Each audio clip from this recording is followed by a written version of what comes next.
ഗാസയിൽ എത്ര ഹമാസ് ഭീകരർ കൊല്ലപ്പെട്ടിട്ടുണ്ട് എന്ന തലക്കെട്ടോടെ ഫാദർ വർഗീസ് വള്ളിക്കാട് പങ്കുവച്ച ഫേസ്ബുക്ക് പോസ്റ്റ് ശ്രദ്ധേയമാകുന്നു. ഫേസ്ബുക്ക് പോസ്റ്റിലെ പ്രസക്ത ഭാഗങ്ങൾ ഇങ്ങനെയാണ്. ഗാസ ആരോഗ്യ മന്ത്രാലയത്തിന്റെ കണക്കനുസരിച്ച് ഗാസയിൽ എത്ര ഹമാസ് ഭീകരർ കൊല്ലപ്പെട്ടിട്ടുണ്ട്? എന്തുകൊണ്ടാണ് ഹമാസ് ഭടന്മാരുടെ മരണത്തെ സംബന്ധിച്ച് ഹമാസ് ആരോഗ്യ മന്ത്രാലയം മൗനം പാലിക്കുന്നത്?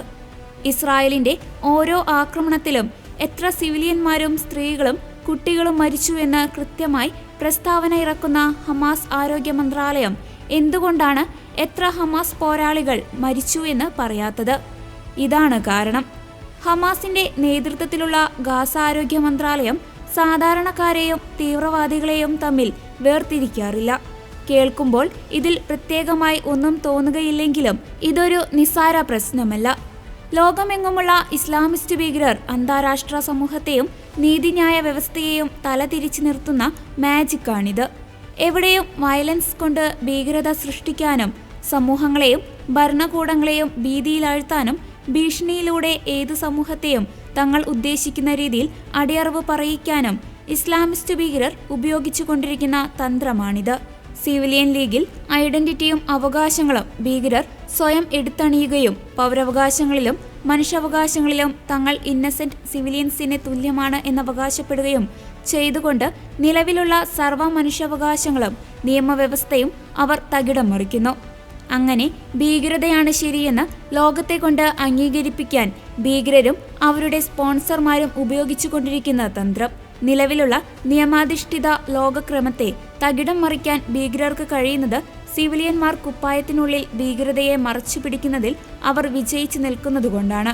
ലോകത്തെവിടെയും എന്ന പോലെ ഇന്ത്യയിലെയും മിക്ക രാഷ്ട്രീയ പാർട്ടികളും ഭീകരരുടെ ഈ മായാജാലത്തിൽ പെട്ടുകിടക്കുകയാണ്. അതുകൊണ്ടാണ് ഭീകരതയ്ക്ക് സർവ്വ അവകാശങ്ങളും അനുവദിച്ചു കൊടുത്തിട്ടുള്ള പാകിസ്ഥാന്റെ വക്താക്കളെ പോലെ അവർ ഇന്ത്യയിൽ സംസാരിക്കുന്നത്. 2025 മെയ് 7 പാക് അധിനിവേശ കശ്മീരിലെയും പാകിസ്ഥാനിലെയും 9 ഭീകര താവളങ്ങളിൽ ഇന്ത്യ ആക്രമണം നടത്തിയെന്ന ഇന്ത്യയുടെ അവകാശവാദം പാകിസ്ഥാൻ അംഗീകരിക്കാത്തത് പാകിസ്ഥാൻ ആ ഭീകര താവളങ്ങളെ സിവിലിയൻ കേന്ദ്രങ്ങളായി കണക്കാക്കി അവയുടെ സുരക്ഷിതത്വം ഉറപ്പുവരുത്തുന്നതുകൊണ്ടാണ്. പാകിസ്ഥാൻ തിരികെ ഇന്ത്യയുടെ സിവിലിയൻ കേന്ദ്രങ്ങളിലും വിദ്യാഭ്യാസ സ്ഥാപനങ്ങളിലും ആരാധന കേന്ദ്രങ്ങളിലും ആക്രമണം നടത്തിയതിന്റെ കാരണവും മറ്റൊന്നല്ല. ഇതിനിടയിൽ ഒരു കാര്യം സംഭവിച്ചിരിക്കുന്നു. ലോകത്ത് തന്നെ ആദ്യമായി ഇന്ത്യ ഒരു നിലപാട് വ്യക്തമാക്കി.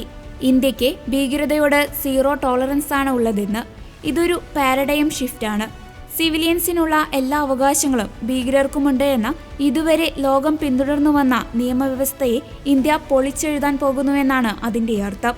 ഇന്ത്യ ഇതും പ്രഥമമായി പ്രഖ്യാപിച്ചിരിക്കുന്ന സീറോ ടോളറൻസ് ടു ടെററിസം എന്ന നയത്തിൽ ഊന്നിയുള്ള നിയമനിർമ്മാണം ലോകത്തൊരിടത്തും ഇതുവരെ നടന്നിട്ടില്ല.